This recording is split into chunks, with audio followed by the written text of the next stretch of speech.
سلام، سجلوا عندكم هاد الوصفه ديال ملوي حرشه او مسمن حرشه. كيف ما غنقول لكم كيجينا واحد المسمن ولا واحد الملوي. اش غنقول لكم رائع رائع رائع بزاف. سجلوا عندكم هاد الوصفه، غادي تنفعكم بزاف في رمضان. بالنسبه للبنات اللي بغات تتابعني على الصفحه ديال الفيسبوك او الانستغرام، حتى هي كنحط فيها الوصفات اللي هما زوينين وغتحتاجوهم ان شاء الله في شهر رمضان الكريم. راه نخلي لكم هنا السميه ديال الانستغرام وديال الفيسبوك. بسم الله على بركه الله. غندوز معكم أنا بالمقادير.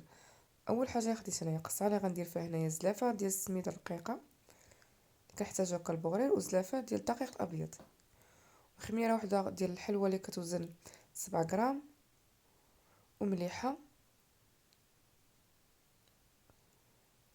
ومعلقه هنا كبيره هنا ديال العسل او ديال السنيده يعني اللي عندكم، وراس معلقه صغيره ديال الخميره ديال الخبز، غير شويه، راس معلقه.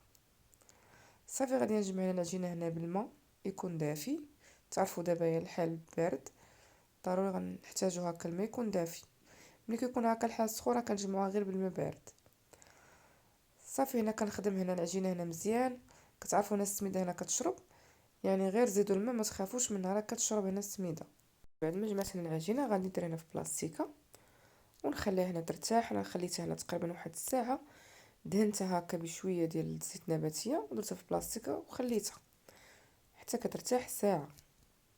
صافي هنا بعد ما دازت هنا ساعه غنبدا نشكل هنا كويرات.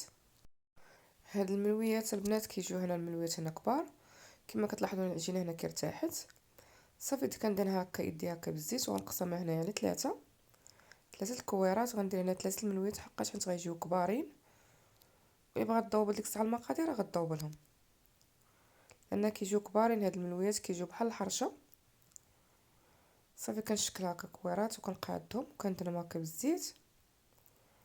صافي كنخليهم هكا يرتاحوا باش ملي كنبدا نطلق العجين يعني كتسهل ملي كنطلقها دغيا كتطلق لينا. صافي انا هنا خديت هنايا الزبده هنا اللي مذوبه والسميده باش غادي نرش، وكندهن هكا صحه العمل كندهنو هنا بالزبده بالزيت عفوا بالزيت. صافي وكنطلقها مزيان هنايا حتى كنرققها، ضروري نرقوها مزيان، اخص الاطراف ديالها كنرقوهم. كما قلت لكم البنات هذا الملوي هذا كيجي زوين. هذا الملوي هذا كيجينا بحال الملوي اللي كناخذو هكا من الزنقه، داك الملوي الخامر.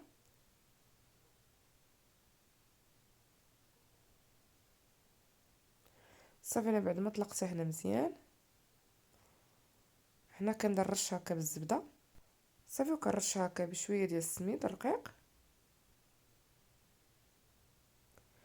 صافي وكنبدا نطوي لهاد الطريقه كما كتلاحظوا معايا موضحه في الفيديو. كنعاود ندهن هكا دهنه خفيفه ديال الزبده، كنرشها بشويه ديال السميد. صافي وكنطوي على هاد الشكل هذا، كندهن تاني شويه وكنعاود نرشها هكا رشيشه خفيفه ديال السميد. وكنبدا نجمع وانا يدي مرخوفه، يعني ما تزيروهاش باش ملي كنبغيو نقرصوها دغيا كتقرص لينا. صافي وداك الاطراف الاخر كندخلهم بهذا الشكل هذا. صافي وكنحطها هكا ترتاح حتى غنكمل معكم هاد العجينه هنا كلها نفس الطريقه. كنقرصو هنا مزيان كنورقها، ضروري نركزوا على الاطراف.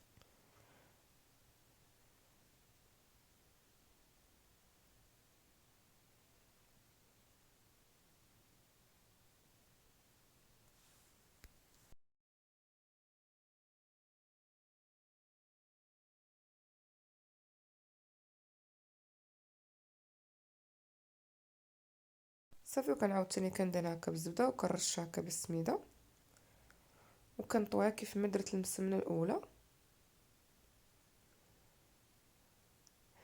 انا هنا كانت قادت لي الزبده هنا مذوبه، خديت هنا غير الزبده هكا بوماد.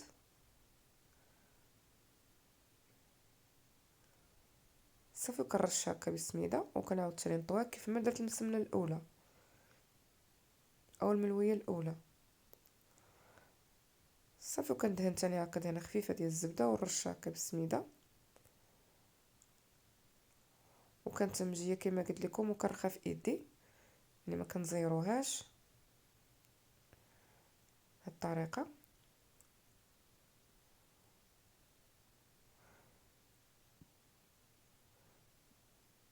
صافي كنطلق شويه ديك الاطراف هكا اخيره، صافي كندخلهم هكا مسمنه ملويه بحال الطريقه. صافي غادي نحطهم هنايا كيرتاحوا. صافي غنرجع هنا نغطيهم ونخليهم هنا يرتاحوا هنا تقريبا واحد 10 دقائق ولا 15 دقيقه باش كيسهل معنا ملي كنبداو نقرصوهم. صافي بعد ما دازت هنايا 15 دقيقه كناخذ هكا ورق هكا ديال الطبخ اولا غير سطح العمل، يعني ماشي بالضروره ورق ديال الطبخ. كنرشو هكا بالسميده وكنبدا هكا نطلق، حيت هادو كيجيو بحال الحرشه. تقدروا تطلقوا هكا بيديكم ولا تاخذوا هكا الدلاك تطلقوا به. انا خديت هكا هذا الدلاك اللي طلقت به وكنرش هكا بالسميده. صافي كنخلي هنا المقله هنا كتسخن، المقله ثقيله ديال المسكه طيبوا فيها مسمن. صافي كنقرص هكا ديك الاطراف ديالها وشويه من الوسط. كما قلت لكم كيجيو كبار هاد الملويات. كنرش هكا المقله بعد ما سخنات غير باش ترشيشه خفيفه ديال الزيت. صافي وكنحط فيها هنا المسمنه او الملويه مباشره. كنعاود نرش هكا واحد الرشيشه خفيفه، وإلا شفتها باقا هكا شويه غليظه حنا كنقرصها. صافي هنا غير كنرش هكا الزيت كنقلبها، يعني ما كنخليوهاش حتى كتحمر. كنقلبوها بحال هكا. هذا هو السر ديال الملوي او المسمن باش كيجينا هكا، يعني منفوخ من الداخل وكيجينا مورق. كنبقى بحال هكا نقلب ونشقلب بحال هكا حتى كناخذ كنحصل هذاك اللوين اللي بغيت انا، وفي نفس الوقت العافيه تكون مهيله بزاف باش كطيب لينا من الداخل، وفي نفس الوقت كيجينا واحد اللوين زوين، يعني ما كتحرقش لينا الملويه او المسمنه. صافي غنبقى هكا مستمره حتى نكمل الملوي. 3 الملويات اللي حضرت معكم كلهم بنفس الطريقه ونعاود نتلاقى معكم.